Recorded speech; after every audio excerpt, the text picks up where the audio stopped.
exactly the same thing, and we got the hardware end of it. Adrian's got the software end of it, so. Okay. Like that? Jeez, man. You know, these Macs, I don't know how to run one.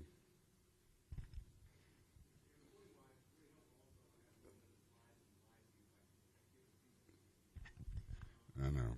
I actually designed a circuit to flash the signal, and I just haven't had a chance to make it yet.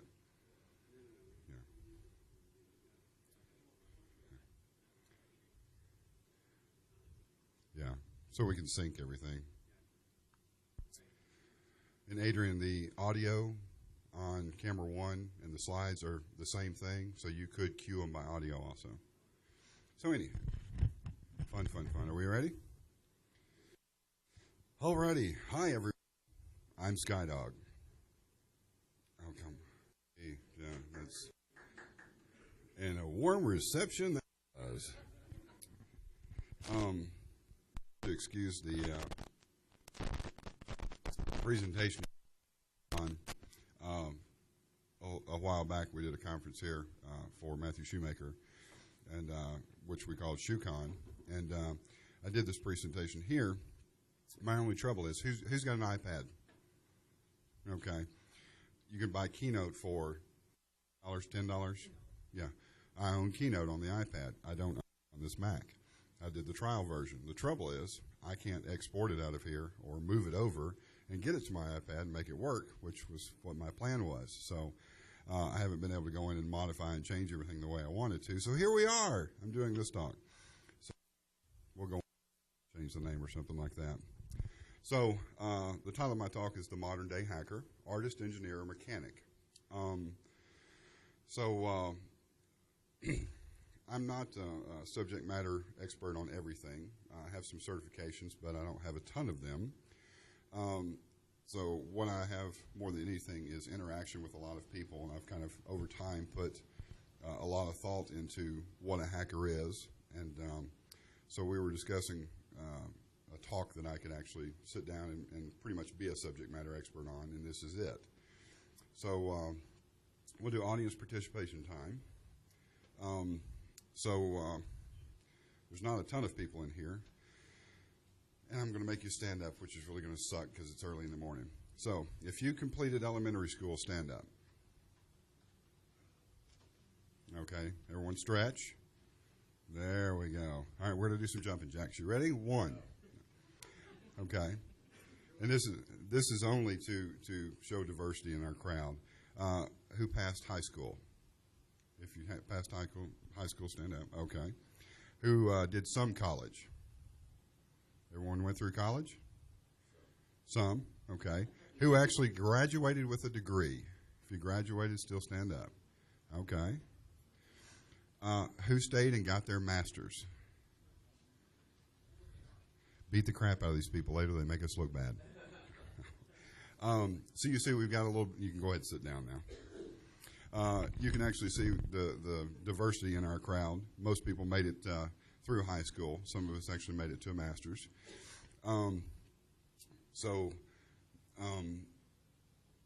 We all are sitting around, most of us in black T-shirts. We all kind of look the same in a way. You know, we're all funny looking from the neck up. But we're all pretty much, everyone treats each other like they're just one of the crowd. If someone asks you for a hand, you definitely give them a hand. But how does your education level actually impact how people see you? So does it indicate overall intelligence or skill set? No. Okay. Thank you. I appreciate that. It makes the rest of this presentation real easy. If someone argued, it would really suck. So I work for a major southern university. Huh? Yes, I'm the lawn keeper. Let me tell you something. Every blade is the exact same height.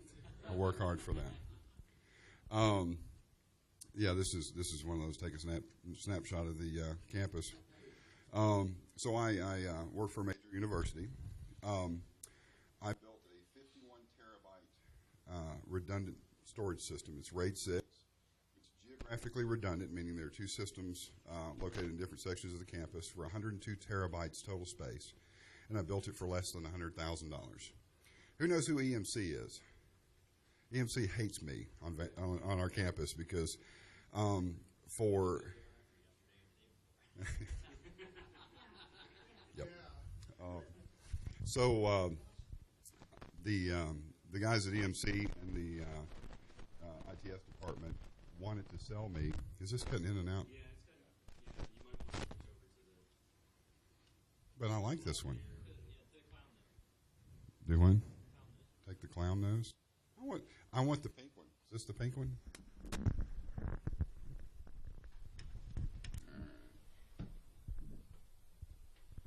Is that any better?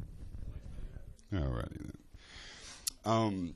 So the guys with EMC and the IT department at my university don't really like me because their price tag for a terabyte of storage per year was $3,000.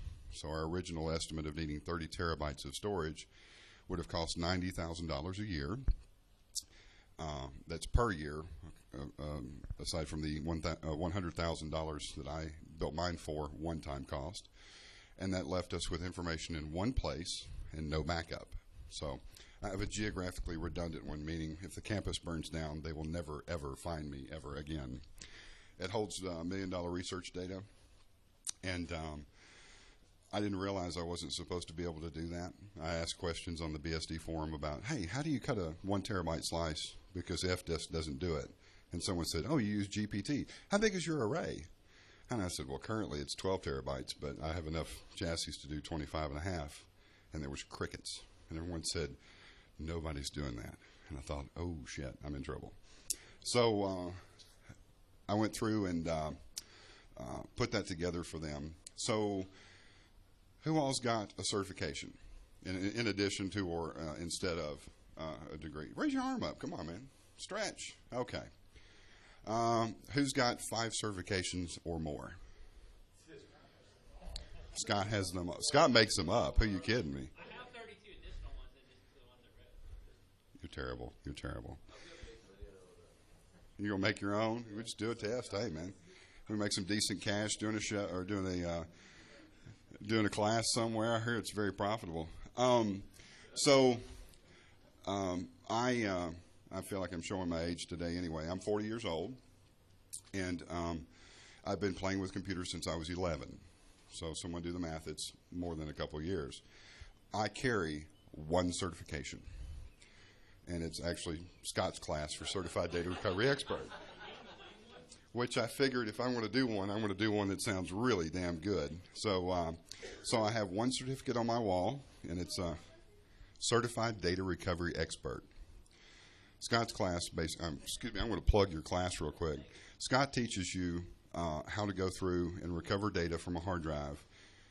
You understand from the time you plug the power plug in until the time you unplug it, everything the hard drive does.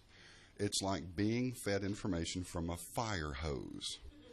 I spent from 8:30, 9 o'clock every morning to about 9 o'clock at night listening to Scott and asking him questions. By Friday, I did not talk to a single human being. I didn't want to talk to anybody. I didn't want to hear anything new. So Carlo actually has been through the class. So Ninja Master's been through the class. There's a handful of people that have been, and everyone will tell you by the time you get to Friday, you can't put anything else in your brain. I mean, it's a lot of information, but I feel that that the certification that I carry, I earned. I earned every letter of it. So if you get a chance, you can go to myharddrivedied.com and check out some of Scott's stuff, and if you're interested in doing data recovery. So with a college degree, who all's got a job? Okay. So with a college degree, do you know what comes with that in a job? In theory. Well, if you're not in the IT sector, how about that? Right. Typically, with a college degree, it does not matter if it's underwater basket weaving or intermediate bowling, they will give you more money just because you've stuck with it and apparently know how to do a standardized test, so you get more money. Without a college degree, they will give you less because they determine if you don't have a college degree, you didn't sit through all the classes and put the funny little cap on. So here I am. What I do for my university is I basically gave them large-scale storage for a inexpensive price, and I am the only person that maintains it. I'm the only person that can do FreeBSD from the command line and not be scared of it. I mentioned earlier that my coolest hack years ago was tethering through my BlackBerry, Skyping while I was going down the interstate. The newest one I did I thought was pretty good was my iPad. I logged into my array, unmounted the shares, cut a 1 terabyte slice, remounted everything from 30,000 feet. I was on a Southwest flight, and I thought, boy, that'd be kind of fun. Let's see if I can do that.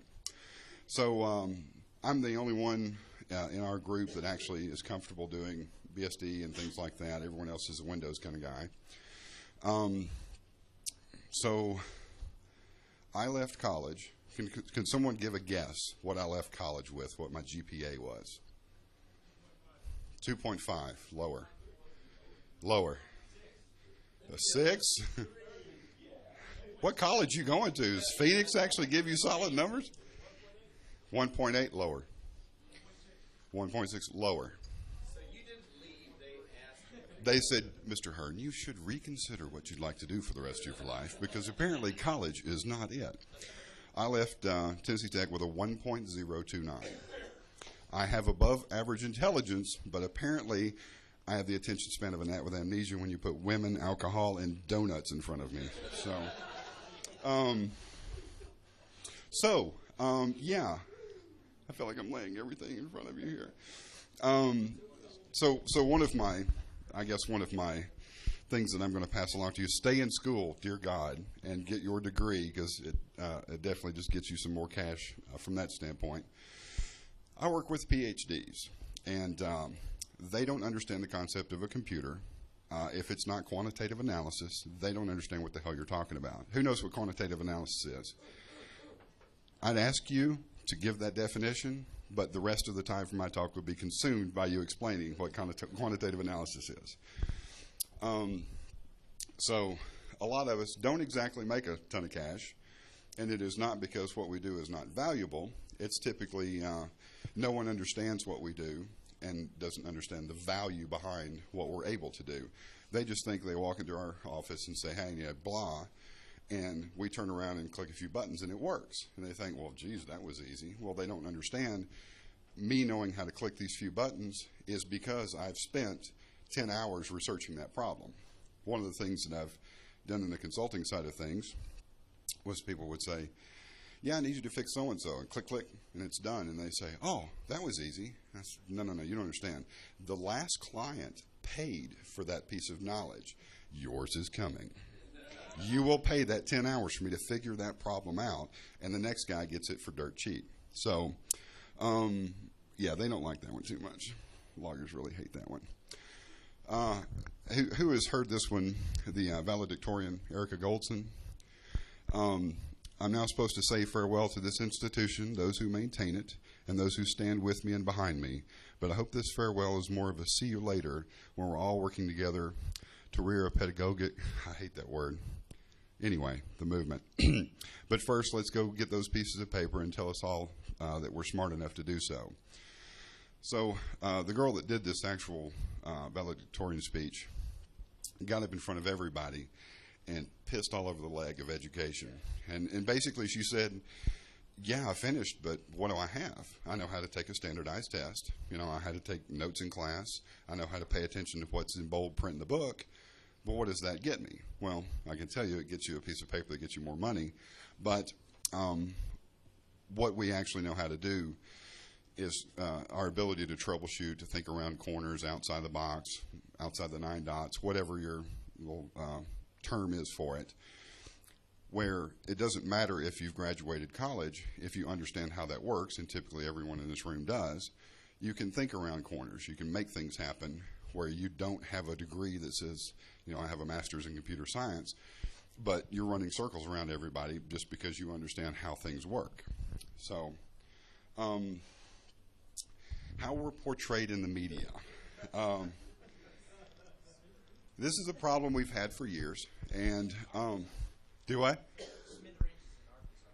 Smithereens. Oh, those smithereens. There we go. So everyone's ever, this graphic, hackers can turn your home computer into a bomb. Well, you had Mitnick, who could whistle codes into a phone and launch missiles from NORAD.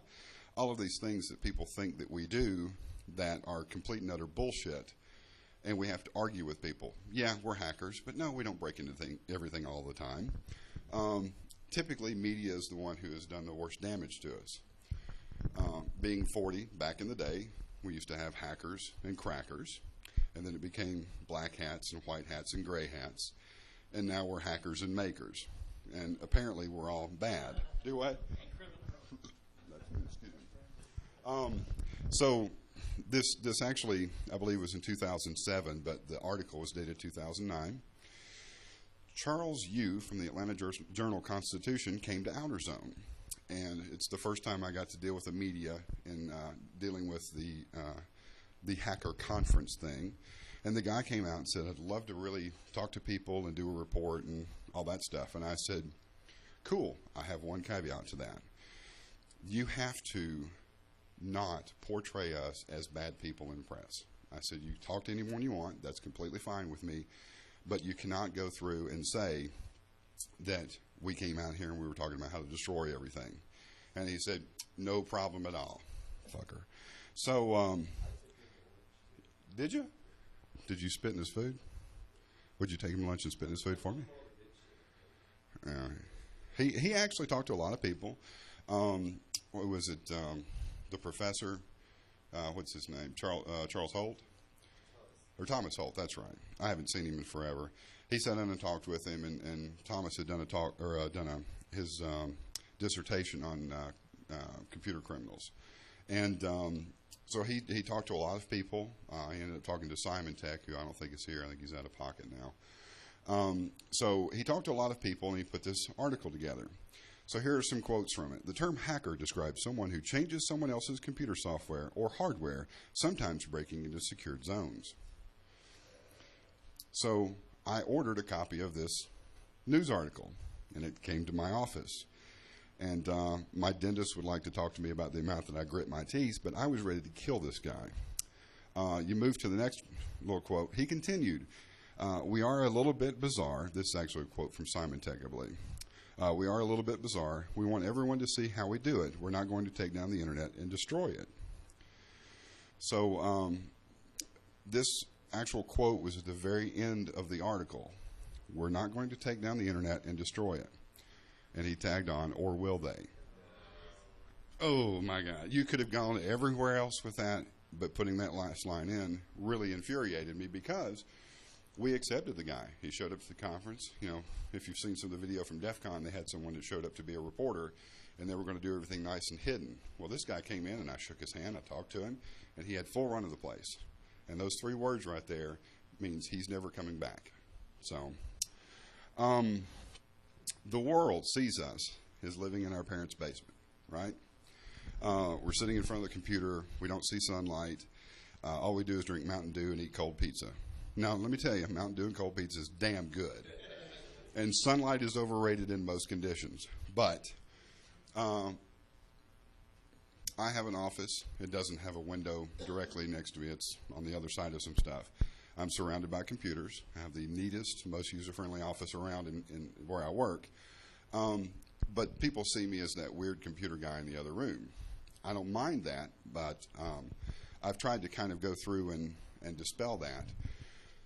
We're fun people. We had a party last night, right? God knows how much alcohol got brought in. We have parties.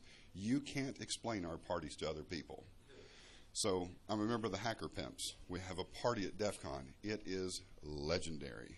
It is, we have, last year we gave out 750 armbands. And let me tell you, people were begging for an armband. Why? Well, we have a stripper or two that gets up on the table, a lot of alcohol. We have some DJs. So it's a lot of fun. But we go through great expense to actually make that happen. Some people, we're good practical jokers. You know, how many times have we gone out and spent a ton of cash to buy something goofy, or, I bought 6 cases of Post-it notes, and we Post-it noted a guy's office. Why? Well, normal people wouldn't do that. Us? Fuck yeah, man. Dude, get online, find a good price. Get 2 cases, Yeah, well, okay.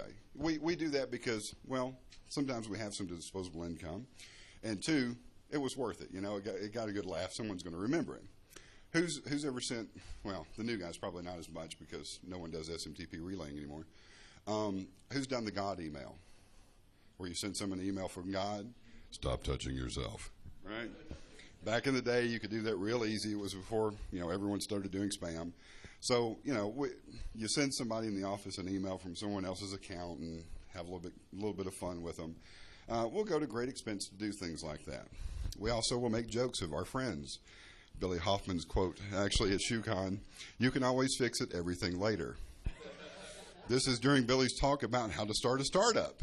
And, it's kind of ironic that you could fix it later, of course. He didn't catch that until he actually got on stage and someone pointed it out to him. We will mess with people, and we usually are pretty caustic towards each other, but we do it out of love more than anything. So the way that people see us is often as criminals. So when you define something, you can also look at it as something, or it's easier to understand what it's not. So here's my current definition of a hacker. If you ask me to circumvent security, for the most part, I can circumvent security on most things. When I walk into a room, I pay attention where the cameras are, the locks, where everything, it's just what we do. We're kind of bred that way. I can break Wi-Fi. For me, WEP, if you're running WEP, you deserve to have WEP cracked, okay? Run WPA2. Actually, here's my card. If you'll give me a call, I can set your computer system up for you.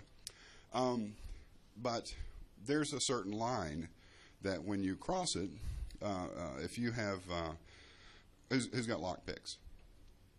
I have a full set of 2 or 3 sets of bump keys, a bump hammer, lock picks on my desk at work. I have jigglers in my desk at work. I mean, it'd scare people if they walked in and asked, like Kevin Mitnick's card and the Pico card and all the little pick sets that you break out. They're all over my cork board. People walk in, aren't those illegal? No, I don't think so. I don't care. I'm a researcher. I'm doing research for it. So I can pick a lock. Well, if I pick a lock getting into the wrong thing, I cease being a hacker, and I step over into the world of being a criminal, right? I'm a hacker, step over that line, I break a law, I'm now a criminal. So the problem is the media says, oh my God, these guys, these hackers, broke in and did all this damage. Well, no, these criminals broke in and did all this damage. The hackers are the ones they bring in to fix all that after the fact because they didn't pay attention to us the first time. We sent them a proposal, explained exactly what we were supposed to do, and they thought we were full of shit. So, we go in after the fact and take care of the stuff, but it's the people who have stepped over the line and become criminals that are actually the problem. The media portrays us as blah. We're kind of pigeonholed in a way, but we try to sit down and say, this is what a hacker is. I'm a guy who messes with computers. Well, anyone who messes with a computer is a hacker. No, not exactly. I mess with them, but I take them apart and put them back together. Oh, well, people who work on computers are hackers. No, wait. The problem is, it's really hard to sit down and say, this is what a hacker is. We could sit here for the duration of the day and try to define what a hacker is. For me, I'm a hacker. I'm a computer guy, and I get into whatever I want to get into. I break it, I fix it, I make a new one, things like that. If I could sit down and try to explain to someone exactly what a hacker is, and the problem is, when I get down to the end of it, they're still not going to understand, and I'd rather say, yeah, I'm a dangerous guy, leave me alone. I'm going over here to play with my friends because they understand me. So, I'm going to kind of speed up through the rest of this fun stuff. It's a lot of audience participation. So I sat down and thought up, what is a hacker? Well, a hacker can be an artist, right? And we'll get into the old definitions here. Or an engineer, or a mechanic. Now, I think there's another fourth one we've talked about before. But for the most part, we fit things into these 3 categories, I believe. So Da Vinci was a hacker, right? This is the Vitruvian Man. Everyone's seen this before. So Da Vinci designed weapons. He had inventions. I mean, you go through the codex that actually has all the things that he's done. Well, the guy sat down and he was an artist, but he actually did design work. Who knows who this chick is, right? Moaning Lisa? You're on the wrong website, sir. So he has a long history of using technology to make beautiful things. Da Vinci made his own paints and pigments. So he went through and selected everything, ground his own pigments to make the paint, to paint the Mona Lisa. He also used the science of his time. This is the golden triangle, the geometry to create perspective. So it's not just a picture of Mona Lisa. It's one of the first examples of when they went through and used the triangle for perspective. So the guy wasn't playing around. Then you have other people that do sort of performance art kind of things. Who's seen a dot matrix printer before? Oh, okay, thanks. So who's listened to one? Okay. There you go. Back in the day, you could actually vary the character that you were printing and the speed at which it was being printed and generate different tones. So there are many stories of guys that would pull somebody out, like, oh, check this out, click, and the printer would start printing, and it would play, you know, the Star Spangled Banner. Someone sat there for hours and hours and figured out what character was what tone. So, you know, we've done some things to try to do the whole artist thing using the technology we have. What was everyone's first computer? Just shout them out. You suck. PDP 8D. You had a Trash Eddie? Which one? The Coco or what? You had a Coco. I started with a Model 4, which was the business version. Let me tell you, it sucked. Everybody I knew had a Commodore 64, and they played games on it. Well, I didn't play games. I wrote war dialers and fun things like that. I knew how to do databases and everything from it. One of the few things that Radio Shack actually sold for the Model 4, other than a modem and a printer, was a do what? It's global thermonuclear war. Thank you very much. Okay, smartass. What is Stephen W. Falcon's home address? Sit down. So anyway. No, part 2 didn't matter. Part 2 didn't count. Stephen W. Falcon's home address is 5 Tall Cedar Road, Goose Island, Oregon. Anyway. What's the one before it? Theater-wide biotoxic and chemical warfare. Not that I've ever seen war games at all. It's bizarre trivia. So Radio Shack actually put out a synthesizer that was monophonic, and it had a huge ribbon cable. You plugged it to the bottom side of this chunky piece of crap machine, and you could program it to play music. I got a kick out of it because I could then sit down and program music on it, which was like using punch cards at the time. But that was my first movement into computer music, and I really enjoyed it. I then moved from that to keyboards and things of that nature. Who's been to a Nine Inch Nails concert? Okay, much smaller demographic than I thought. The last one I went to, they actually had programmable screens on stage. If there had been some jackass in the back of the crowd with a laser pointer rather, Trent Reznor could walk up to the screen and actually put his hands up and set the beat and things of music they were playing. Unfortunately, someone in the back kept shooting it with a laser pointer and screwed that up.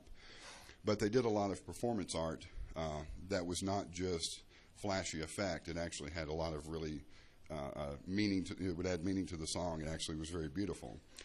And then I smoked some more. Anyway, so as far as the other types of artists, who's read The Art of Deception? Who knows who Kevin Mitnick is? Who's ever talked to him? Okay, I'd like to introduce something called the bullshit artist. I've met Mitnick, nice character. He is definitely a bullshit artist. His claim to fame is more social engineer than actual hacker. He's a mechanic. He would grind on something until it broke. So we kind of have my little joke about him as the bullshit artist. Let's see. We have the engineer. So I term the engineer as someone who sets out to write a piece of code to accomplish a task or to replace something or enhance something. So you can have that, or a designer of hardware, things. So the rig that Scott's sitting in front of right now, that he's currently playing with his phone instead of paying attention to it, it is the newest version of the recording system we built. Last year it took us over an hour just to set it up on the table and plug all the cables in. Now we bring it out, open it up, put one plug in it, put the video feeds and turn it on, it's ready to go. That was me sitting down and saying, I'm really tired of lugging 5 cases of equipment out. I consolidated it into one, and it's all ready to go. It wasn't someone said, hey, we ought to do this. It was me thinking, boy, I'm really tired of doing it this way. Let's find a better way. And that ended up being the better way, or at least I hope so. Let's see. As far as the mechanical side of things, you have the maker movement at this point kind of fits into this category. We make something better, we make it cheaper, we find a different way to go about it. Who's ever messed with Sugru? Does anybody know what that is? Okay, it's a European company that made this moldable, it's almost like silicone, but it's a putty, and you make it into whatever shape, and if you leave it for a couple hours, it then becomes nice and solid. It's one of the newest things out for makers, because if you don't have a 3D printer, you can make pretty much whatever you want. It's more freeform than anything, but once it cures up, it's very durable. So there's we kind of, the hacker maker side of things, the engineering is, we'll go through and figure out how to do something in an innovative way, cheaper, faster, things of that nature. Who's seen the movie Hackers? Unfortunately, Angelina Jolie, the star where they come over. Oh, well, Johnny, whatever his name is, he married her. How do you get away with that?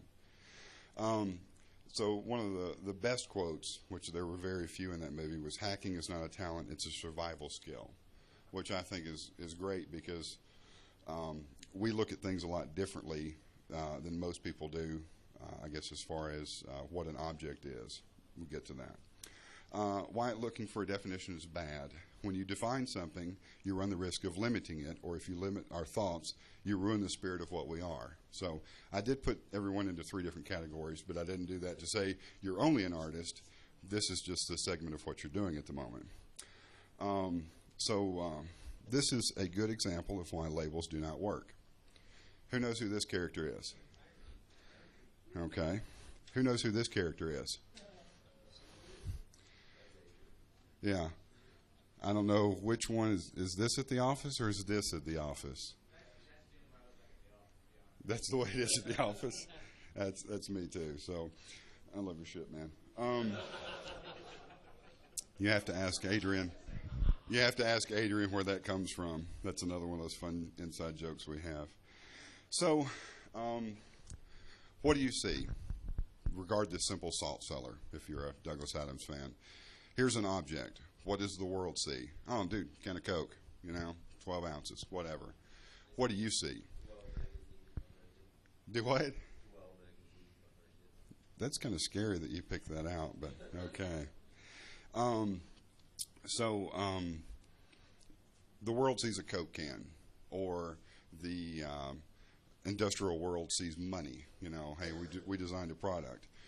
What do you see? Well, I find it as a different medium to make something. It's a piece of thin sheet metal. When I cut it, it then becomes an artist material, something I can make. From the engineering standpoint, hey, I can make a Stirling engine out of it. Why? Because it's a cylinder. It's metal. It'll contain the heat. I don't know if everyone's ever made one before. They're lots of fun. Who knows what this one is? Yeah, it's a padlock shim, absolutely. Why? Because it's thin, it's durable, it's easily bendable, and if you destroy it, you're not out anything, really. So regard this simple can. Who knows what this is? No, not really. Have you eaten the chicken noodle soup? It's what you survive on in college, along with ramen. So you have this can.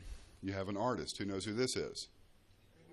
Andy Warhol. Andy Warhol took that can and made a living with it. Part of a living, I guess. Who knows who that is?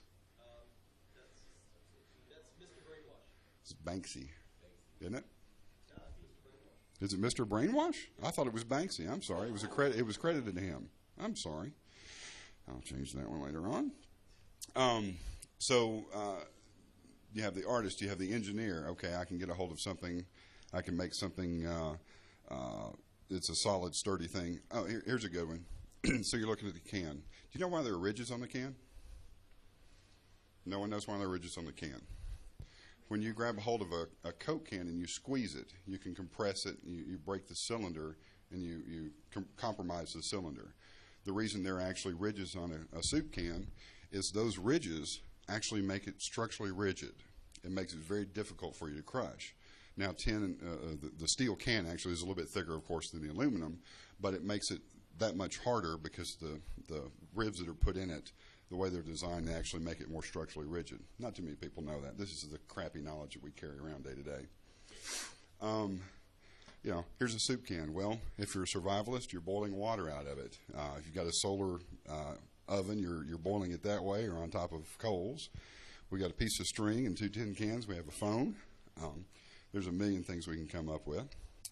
So we have audience participation time. You don't have to stand up for this one. You have to use your brain a little bit. So let's say, and this is going to be a fun one, you have 2 feet of twine, right? Who knows what twine is? No, string is actually more organized. Twine is like just kind of bristly, fray. It's shitty. It's the cheap stuff. So you have 2 feet of twine, 24 inches. You have 1 number 2 pencil, right? How do you keep your hotel door open with it? Dude, it's early, but damn, that's hilarious. You have 2 feet of twine and a number 2 pencil. How do you keep your hotel room door open? Oh, we said stab a hooker in the eye with it and leave her in the crack so she holds the door open, right? So, what would you do? Come on, somebody come up with an idea. Do what? What's the rules? Okay, someone whip his ass. What rules do we follow typically? None. Okay, so how do you hold your door open with 2 feet of twine and a pencil? Tie the pencil to the edge of the door. There's one. Another one, stick it into the hinge side of the crack. It keeps the door from closing completely. What else we got? There you go. Or you could use the twine to actually, if you got a handle, you could tie the handle down so it never locked the door. It doesn't keep the door open completely, but it does circumvent the security. So the thing is, there's no right or wrong answers. There's not really any rules. You could stab the hooker in the eye and leave her in the crook of the door if you have a friend with a shovel and some rubber gloves. Do what? Well, you know. If you're at Freaknik, yeah. Thank you. How do we see the world? Not long ago, I went from Nashville to Las Vegas for DEF CON and took the red-eye flight back, which don't get me tired because my mind has a tendency to wander when I'm tired. I go through security. My pocket knife goes into my checked luggage. I'm carrying the most bland things on me, a laptop, not a whole lot else, just because I don't want any hassle at security. I like to have my crotch fondled, but not by some guy named Earl. So I get through security, and I step into the one of the little mini markets they have there. I needed some lip balm, right? So I'm wandering around, and I see this. Who knows what this is? What's one of the major components of hot sauce? Capsaicin. What's capsaicin also used in? Pepper spray. I wandered upon a shelf full of pepper spray. And I'm thinking to myself, wait a minute. You took my nail clippers, you took my emery board, you took everything else. You took all that away from me, but if I have a credit card, here we go. What am I going to do with it? I can get to anything I want. So I said, you know what? Let's just as an exercise, because it's 2 a.m. and I'm tired, let's figure out what I could do. I need a delivery mechanism. Hey, we got several delivery mechanisms here, It's a Listerine container. I can then, open up the container, fill it full of hot spray. I step on. I got the stewardess, I can do whatever I want to at that point. And I'm thinking, this is kind of crazy. You took everything away from me, but you gave me all this. So I'm wandering around thinking this, I'm taking pictures and they're really wondering what I'm doing. So I wander upon these. You know what these are? They're wine stoppers. They're a huge piece of acrylic with a sharpened point attached to it. You took away my pocket knife, which is easily identifiable as a weapon, and you gave me this for $6.95. So, it's kind of funny. We see things a lot differently. They say, "Oh man, yeah, you got the what is it? The club, the wine stopper with a club thing. Oh yeah, my nephew would love this." Well, I'm looking at it going, you know what? If I held that the right way, I could really mess somebody up. So I'm sure I'll be getting a phone call from. Yeah, you keep the door out. Stab the. Just you, Scott. Just you. So anyway, that was kind of. If you had a credit card, you could also pay for an upgrade to first class, which they give you a steel knife when they're eating.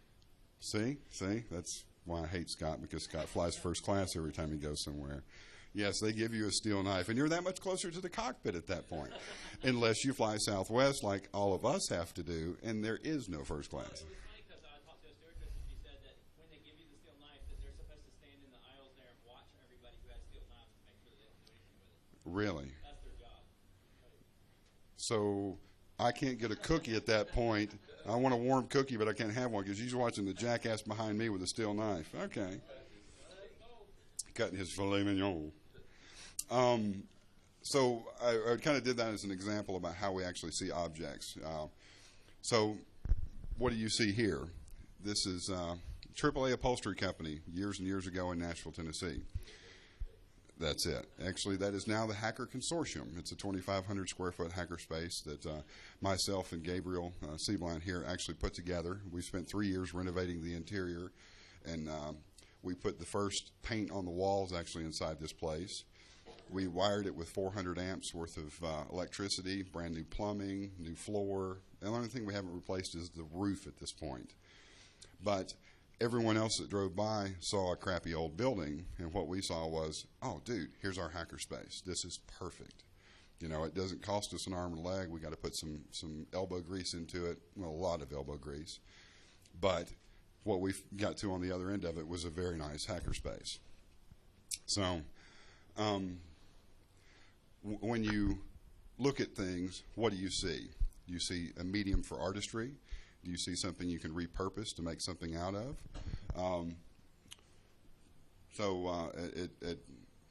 I think we see things a lot differently than the rest of the world do, and that's what makes us unique and very, very useful.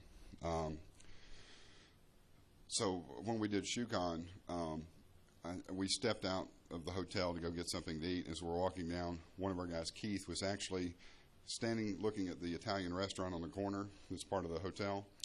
And he was checking it out, wandering back and forth, and I'm like, you checking the shingles? He's like, no, I was seeing the best way to climb on top of the building.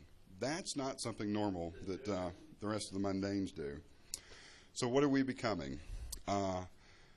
We're becoming very important. And the reason is everything's digital, and we know how to do ones and zeros. We're becoming the jocks of the digital age, or if you're the fan of the movie Hackers, which I'm not specifically a fan of the movie Hackers, but the keyboard cowboys. I mean, that's what we do. Everything's moving towards that direction. Where are we going?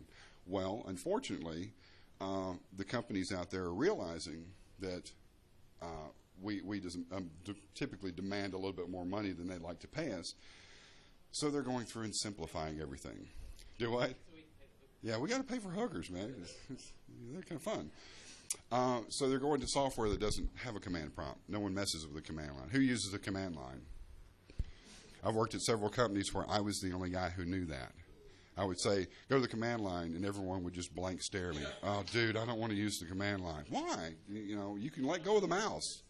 Take your hand off the mouse and use those things in front of you. So we're kind of in a battle at this point, because all these companies are saying, well, we need to make it easy. You have Small Business Server 2003 or 2008. Who's used Small Business Server?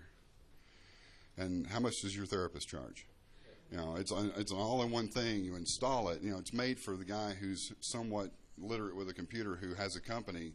Here's this disk, and here's your server, and you install it, and it does everything. I had to remove Microsoft SQL 2000, or excuse me, 2003, and put 2000 in place for a specific piece of software.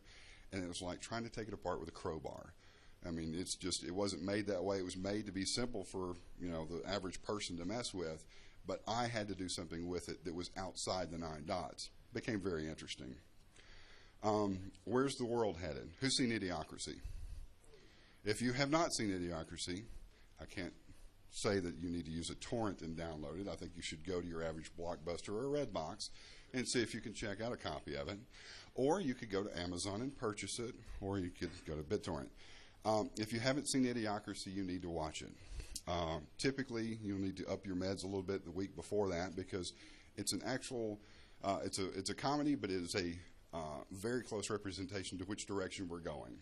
The gist of it is the average intelligence of the people of the planet starts to nosedive, and all the intelligent people are worried about making better hair growth products and erection drugs. So they quit paying attention to what's going on, and they slowly get weeded out. What's that?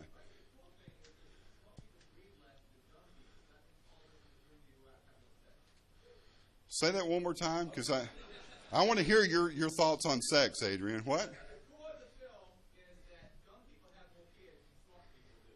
Yeah. So that's why it's generation after generation you dumb and dumb. So the thing is, it's really funny when people have more sex. Yes, I think actually you are correct. And yeah, Adrian, he's coming back for you.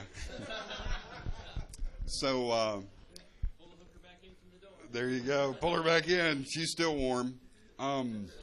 So the idea with Idiocracy was the intelligence was going down. The intelligent people were slowly dying off. And then the entire world became just this, you know, they refer to things, we're running out of burrito covers. And it's like, you know, it's everything about the entire movie. You look at it and go, that's funny. Oh, shit, we're going there. You know, it's really something you ought to pay attention to. Who's been to Deals Extreme? Who's bought it? I mean, you go to the site, you can buy anything. You can buy everything almost up to an iPad at this point. You know, you can buy a knockoff of an iPad. But you can buy all the things you would normally go buy in a regular store, and you can buy them for $2. And they'll ship them out of Hong Kong. They actually made them stop selling lasers because everyone was buying over 5 milliwatt lasers, and you could burn someone's eyeball out with it. But everything is moving towards cheaper stuff. You know, you don't fix anything anymore. You throw it away and you buy a new one. I've taken more than my fair share of laptops in and a little tender loving care, and they're back up and running again. Where most people say, well, I'm done with it, and they ditch it. So the world is kind of moving towards that cheaper, crappier stuff. Intelligence is going down. It's up to us to have sex as much as possible. One of the things that's very, very important, and this conference is definitely part of that, is community. So we bring everybody together here.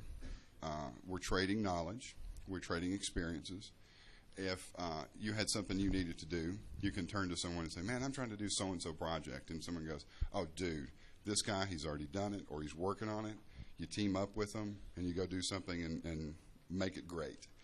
Where in the world, someone turns to you and says, well, what's my profit motive for it? You know, we do it just because it's a lot of fun. So the community is definitely important. Let's see. Yeah. Hey. All right, I got 3 seconds. It says it right here on the computer. So anyway, in summation, conferences are very important because they're places for us to get together and be around like-minded people. I don't do this conference because I make a lot of money out of it. It's very rare that I make anything more than what I spend on it, which is fine with me because I get to bring a lot of cool people together and hang out with them for the weekend. If you have that drive, start a conference, Kerbob, or quit and run. Oh my God, let's not do another one. We can sit down and tell you, boy, you have to want to do something to start a con. Start a maker shop. Get together with a bunch of people on a regular basis, have lunch, and talk about what you're up to. Spend your time around like-minded people. Don't sit in your office and have everyone you work with, you know, make jokes about you because you don't leave the office and go get sunshine. Go outside and find other people that think like you and share what you know. Bring the new guys in. That's one of the things that I think is very important, is mentoring the new guys when they hit the stage. You know, hey, I want to be a hacker. Come here for just a minute. Let's explain this. Yeah, that's not how we do this here. So teach me how to hack. No. I'll show you how to do something, and then I'll see what you do with it, and we'll move from there. So I thank you for coming out today. I really appreciate everyone who got up nice and early and made their way in to wait for us to start the conference. The next person up is going to be Adrian. He's going to kind of continue on with the video stuff. I'm going to go in the back and pass out because I didn't sleep a whole lot last night. But I'd like to thank everybody for being here, and I hope you have a good time.